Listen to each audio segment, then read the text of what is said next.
Hi, welcome to my channel. I'm Maeve and this is my face without makeup, and today I'm starting a new tutorial series. And before we get into any of the fun stuff, which is mostly going to be about building, a friend of mine asked me to go through some common acronyms that are used in the Sims community. The first one that she asked me to talk about is TS1, TS2, TS3, TS4, and soon to be TS5. And basically what this acronym means is TS for The Sims, and then a number for whichever version we're talking about. So TS1 is the original Sims series that launched, I think, in 2001. And then you've got The Sims 2, TS2, The Sims 3, TS3, and so on. And of course, The Sims 5 has been announced that it's in development now, so that's going to be one that you're going to start seeing. Next up, I want to talk about CAS, or CAS. That stands for Create a Sim, and that's just where you go in the game to create your sim. It's always been called that, I think. Next is BB for Build Buy. That's another mode of the game where you can build and buy on your lot. Another one that she asked about is MOO. If you see this in all caps, no, they're not calling you a cow. It stands for Move Objects On, and that is a cheat that we're going to talk about later on in this series. But basically it enables you to move objects in ways that you would not normally be able to move them. Next up is T.O.O.L, T.O.O.L. That's a mod by Twisted Mexi. So T.O.O.L stands for Teleport Objects Off Lot, and basically it allows you to, of course, teleport objects off of your lot and into kind of the world that your lot exists on, which you can't usually build on. But this mod can do a lot more than that, and we're going to talk about that later on in this series. There's also O.M.S.P, which I believe stands for One More Slot Please, but I could be wrong on that. But anyway, that's another mod. You might know it as the red shelf, but it also allows you to place objects in ways that you normally wouldn't be able to place them. We're going to discuss that later on in the series. There's BBB. If you see that, it's Better Build Buy. So we talked about BB for Build Buy mode, but there's also a mod called Better Build Buy, and that's also by Twisted Mexi. You can unlock hidden objects in the game using cheats, but the way they show up in the game is not convenient. It's really hard to find these items. You can't search for them because they're not named properly, because it was never really intended for the average player to be using these items. But the Better Build Buy mod will incorporate these items into your regular catalog and name them for you so that you can search for them. It also does some other cool stuff, like it enables you to have more than just 2 rows that you're looking through, and it can do so much, and we're going to talk about Better Build Buy later on as well.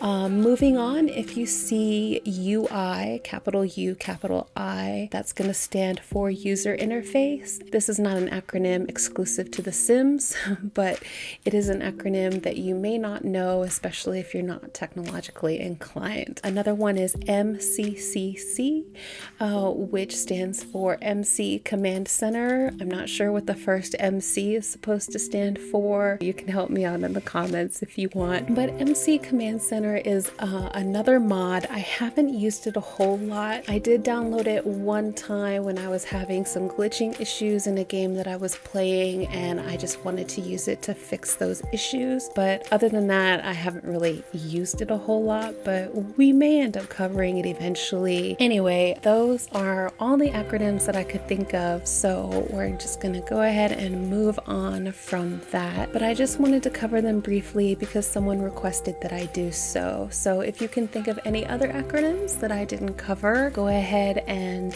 leave those in the comments section below so that future viewers can go check that out. Anyway, if that was all I was going to talk about in this video, it would be pretty short. So the next thing I'm going to do is jump into the game, and we're going to do a quick run through of the build interface. So here we are in the game. I know it looks a little bit dark because it's cloudy in the game. I've already created a little test sim, and I just moved him into a random lot here, and this is where you'll go for build mode up here in the upper right hand corner, or as you can see, you can also just press F2 on your keyboard. So here we are in the build interface, and now what I'm doing to turn my camera is I'm holding down the control key and then also holding down my right mouse button, and then I'm just kind of like dragging my screen around. You'll also, in order to be able to do this, you'll want to go over here to your camera controls,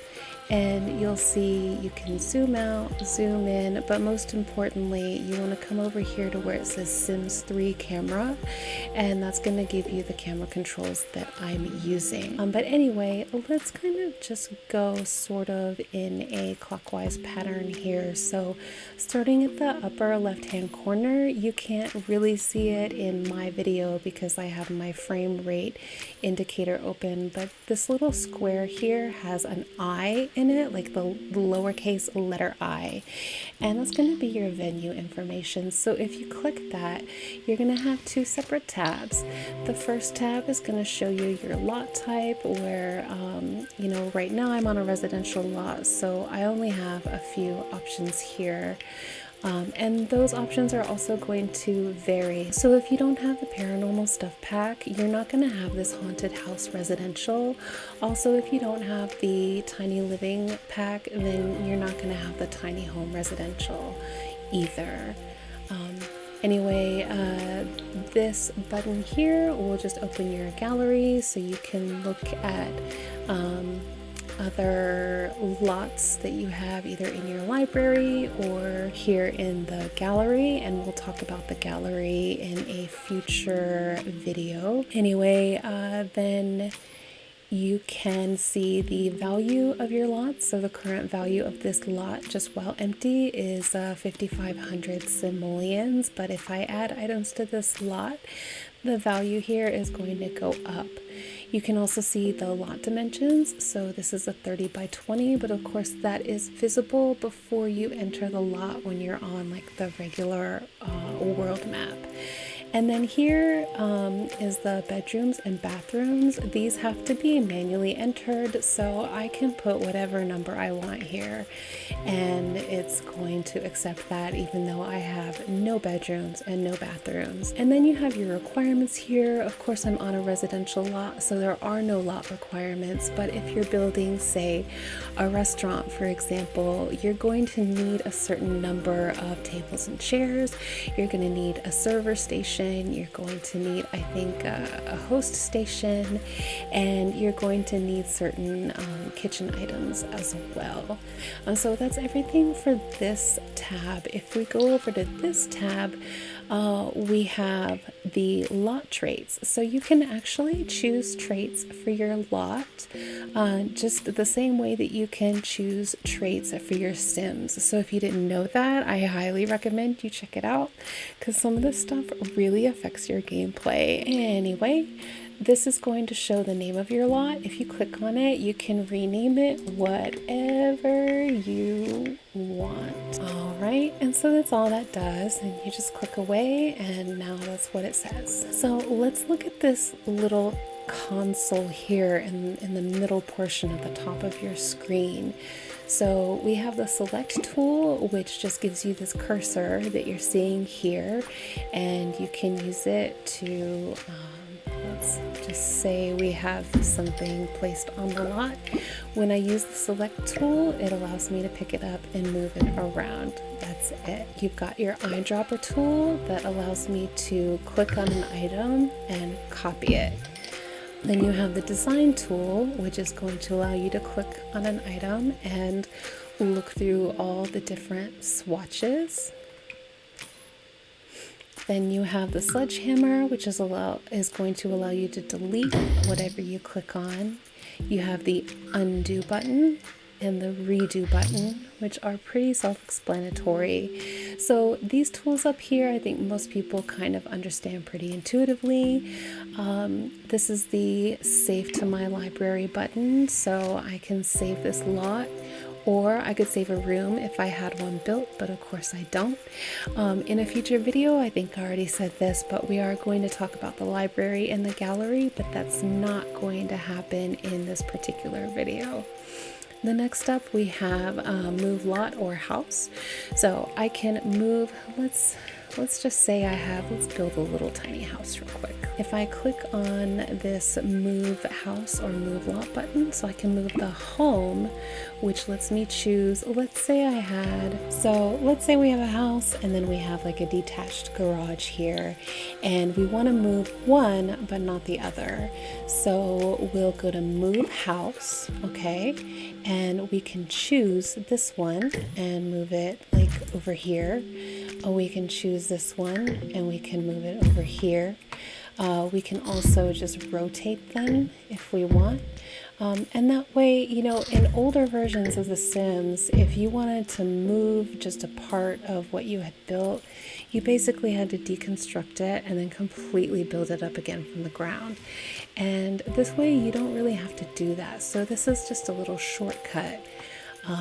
And then we can also move the entire lot. So this picks up everything on your lot. See, even including this little mailbox that was right here. And I can either rotate it, or I can pick it up and actually move it. But keep in mind, remember my little mailbox? It's like up there in the corner and it's turned yellow because it's no longer within this white boundary. So anything that's outside of the boundary is going to turn yellow and will not place when you set it down. So if I click this confirm button, see, now half of my room has been cut off and it's just gone. So we're gonna undo that. But what you can do is move the lot and pick it up and see now everything is in the boundary, but it's all been shifted. And if we click yes, then, you know, here it is. So that's also another lovely tool that, you know, we didn't have in The Sims 3 or prior versions of The Sims, that allows you to just quickly shift everything on your lot without having to completely rebuild from the ground up. So that's some really useful stuff, and I think maybe people don't necessarily know about those things, especially if they're new to The Sims 4. Anyway, moving on, we can also bulldoze the entire lot. So in previous versions of The Sims, you would do this from the world map, but in The Sims 4, you bulldoze from inside, like from build mode on that lot. So I can bulldoze the lot, or I can just bulldoze the terrain. And what that means is, let's just say that I had like built a little hill here and I want to bulldoze, I want to flatten the terrain, and I don't necessarily want to bulldoze like my little stuff that I had built here. Then I would just bulldoze terrain, and now it's just kind of back to the way it was when I started. Or you can bulldoze the whole lot. It's going to ask you if you're sure, and that's going to bulldoze just what you've built here, and it's going to leave your terrain. So basically you're going to want to do both separately. And see, you can undo bulldozing the terrain, but you cannot undo bulldozing the lot, and that's what that dialog box was warning me about.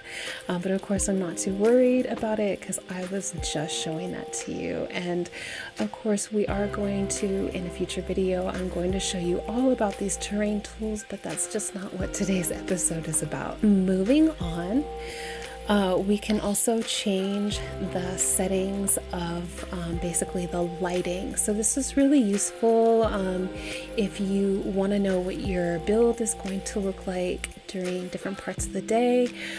I usually like to check out what my lot looks like during all different times of the day before I even start building, because you know, maybe I want my kitchen windows to face the rising sun, You know, maybe I want a breakfast nook that's really well lit in the morning, and maybe I want a balcony that looks out at the sunset. So this way we can see what it's going to look like without having to actually go into live mode. And this is also really useful if you're building in the middle of your gameplay and it happens to be nighttime in your game and it's too dark for you to really see what you're doing. So this way you can just change it to be afternoon, and everything is perfectly visible, and it makes it a lot easier to build during those times. And so moving on, next over here we've got a live mode button, which, you know, obviously takes you back into your game. Let's go back into build mode. Then we have the gallery button, which opens up the gallery, and then of course the library. So this is the gallery, and you know, here's the news tab. Your personal profile is going to be here. I'm not going to wait for that to load. And then you have your actual library here, which is where all your own, you know, stuff that you've saved or stuff that you've built and then saved, it all ends up here in your library. And we'll talk about that in a future video. Moving on. So let's say you've got more than one floor in your home, right? So this is a 2-story home. I didn't put a roof on it. It's not that crucial. So these buttons over here are going to allow you to go up and down floors, and you probably saw me click that button while I was building this. But yeah, you'll use this lower arrow button to go down. Here is the first level of the basement where I have not built anything. Here's the ground floor. Here, let's make it brighter. And then if we go up one more, here is the second floor, and then we can click it again so that here this would be the third floor if we choose to build anything on it. So that's what these little arrows do. You can also use your page up and page down keys, which I do use that keyboard shortcut quite a bit whenever I'm in cinematic camera mode, and we're going to talk about that in a future video as well. So I can't wait to get into all the cool stuff that we can do, and we'll probably talk about keyboard shortcuts even though I don't actually use them a whole lot and I'm not that familiar with them, but it is something that I could go through on camera with you just so that you'll have some familiarity with it. Anyway, then next we have the walls up, walls down, and walls cut away. So you know, right now we've got walls up. That means all of the walls are up, even if we have, you know, say we have like interior walls, those are also going to be completely up when we're in walls up mode. Then we have walls down, and so what you're looking at here is we're actually still on the second floor, but we just have the walls down, and you can kind of see they're still visible just slightly, but you can't really see that much of them. And so a lot of people play in this mode because it's easier to see what multiple Sims are doing on their lot. And then you have walls cut away, which basically means the exterior wall is going to be cut away, or like if your Sims are behind an interior wall, it's going to be cut away also, but the backmost wall is going to stay up, but all the other walls are going to be down. And so that gives you kind of the backdrop of what is on these exterior walls, but you're still able to see a lot of what's going on inside your build. And yeah, those are all of our wall configurations there. Then you have your camera controls, which we discussed before. You've got your TS4 camera, which, see, now I'm doing the same thing I was doing before to rotate my camera, but if I hold control and then press my right mouse button, I drag my mouse to the right, and the camera spins in the opposite direction, and vice versa. And I actually cannot tilt my camera up and down. If you see my cursor, it only has the arrows to move left and right. So that's the TS4 camera, which most people are not fond of. You can also rotate using these buttons in the TS4 camera, and you can use these little bracket keys, which it indicates if you hover over it, these little less than and more than symbols on your keyboard will do the same thing. And then of course you have your top-down view, which is more like the original Sims, I guess, where like everything was top-down basically. Anyway, I prefer the Sims 3 camera. Most people do, because you can rotate basically any direction you want, but that's the basics of the camera controls here. And you can scroll your wheel to zoom in and out also, and you can let me know in the comments if I'm forgetting anything about the camera controls, but I am going to also cover the cinematic camera controls in the future as well. Moving on, this is the notification wall. So when I moved in my sim, it went ahead and gave me some notifications already, but this is where all of your notifications are going to show up. You can also hit this little delete all button if you have a whole bunch of them and you want to get rid of them all at once. Your notification wall can only hold 200 notifications at the maximum. So it's pretty important that you keep an eye on these and delete them every so often, or else you're gonna get notifications and you're gonna miss them, and you're like not gonna know that your kid is failing in school and stuff like that. So you're gonna want to keep an eye on that and make sure that you're deleting them as you go. And then over here you have your options menu, and that might want to be a video for a different day also. But yeah, that's the basic build interface, all of this stuff. We also of course have this whole entire menu here, which is new to The Sims 4. We didn't have build mode kind of set up quite this way in previous versions of The Sims. It actually does make it a little bit easier, in my opinion, to find what you're looking for, but it is an adjustment if you're used to previous versions of The Sims. And if you've never played The Sims before, it may be a little bit confusing, but we're gonna go through all of this stuff. We're gonna get through all of it throughout this series, and I'm really looking forward to showing you everything that this game can do, because the build tools are just amazing. And then this is basically the same sort of interface, but it's objects by room, and then you have objects by function. And this is more the way that they had things organized in previous versions of The Sims, was kind of like a menu that uses actual words instead of pictures. And then you have your household inventory, which basically almost anything on your lot can be moved into your household inventory. So like, I'll put this refrigerator here, I can then pick it up and place it in my inventory, and it shows up here. And this is really useful to me.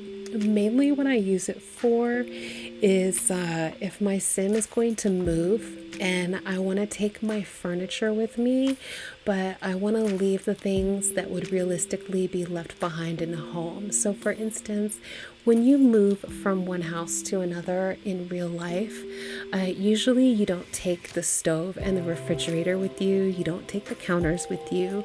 Those things stay in the old home, and when you move into the new home, it comes with those things. And so this is kind of the way that I do it, is instead of purchasing a home fully furnished, or instead of moving out all of my furnishings with my sim when they move out, I will instead move into my inventory everything that I want to take with me, and I'll leave behind the objects like refrigerators and stoves and counters. And then when it asks me, do you want to move out all of your furniture, I'll say no, because I already have the furniture I want to keep in my inventory. And then when I get to the new build, I'll choose the unfurnished option, and that way I can keep all of my old furniture. So basically this is like the Sims equivalent of packing up to move, and that's mainly what I use my household inventory for. But it's worth it to note that you should check your household inventory every so often, because when you get like career rewards and things like that, a lot of times they don't end up in your Sims personal inventory, they end up in your household inventory. So this is your household inventory, as opposed to if you go into live mode, your Sim also has an inventory down here. And if you click that, you can see that he's got his earbuds and nothing else, because this is a brand new Sim. Anyway, we have a search bar here, which comes in really handy. Say you want to search for fruit bowls, right? Like those little decorative fruit bowls. So we click fruit, and here we've got all these different little bowls of fruit that come with the game. I've got fruit paintings. I've got fruits like the starter seed packets for gardening. I've got a fruit of the loon rug, and I've got sugar fizz passion fruit juice keg. So basically anything with fruit in the title is going to come up here. So that's kind of how your search function works. And then over here we have a filter. So we can filter by style, which I've never used this part of the filter tool, but like let's just say boho, and wow, no results found. Why is it even there then? Hold on, that can't be right. We're on show, yeah, here we go. So show all, boho, or we can exit this out. So it returns to just everything in the game, and we can say, how about modern? And so these are all just modern items, which I don't know, that does not look extremely contemporary to me. Does it? Does that look really modern to you? I disagree. Anyway, so this style filter tool, I've heard a lot of people say it's not very useful to them, but it is there should you ever want to use it. You can also filter by color, and this is actually how people, there's a build challenge going around where they do like every room is a different color, and they use kind of like a random generator tool from online to do it. But you know, I can just click to filter by red items, and it only shows me items that have red on them somewhere. So that's your color filter. Then you have a special, which I guess the only option I have there is for birthday, and it's only showing me these recently added items. I have no idea why. I've never used this filter, but again, it is there should you ever want to use it. Then you have the content filter. I have the Better Build By mod enabled, so you're gonna see some content filters here that may not necessarily be in your game, like the live edit, debug, etc. So in fact, the entire content filter may actually just be a function of the Better Build By mod. So we'll go through that another time. We're not going to cover it today. Then you can filter by packs, and this is actually the one that I use the most. And this is actually what I prefer to use instead of the style filter, because I kind of have an idea for what styles are in which packs. But anyway, yes, you can filter by which pack you're in, and this is what I find the most useful. And then this is my Better Build By feature, which I need to toggle that on actually. And I have to restart my game for my Better Build By mod to start working again, because I just reinstalled it yesterday.